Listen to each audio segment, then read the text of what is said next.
আপনি সুদ ঘুষের মাধ্যমে টাকা উপার্জন করবেন কেন? আপনি হারাম পথে উপার্জন করতে যাবেন কেন? মিথ্যা বলে বেচা বিক্রি করবেন কেন ভাই? অথচ আল্লাহ তাআলা আশার বাণী শুনিয়ে দিতেছে সূরা হুদ ১১ নম্বর সূরা ৬ নম্বর আয়াতে কারিমা। ওমা মিন দাব্বাতিন ফিল আরদি ইল্লা আলাল্লাহি রিজকুহা।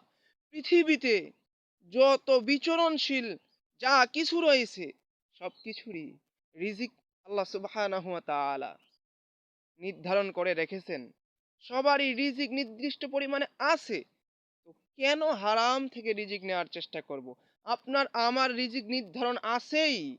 প্রিয় ভাইয়েরা, প্রিয় বোনেরা শুনুন, আমরা সঠিকটাই উপার্জন করি, হারামকে বর্জন করি, তাহলে ইহকালও সুন্দর হবে ইনশাআল্লাহ।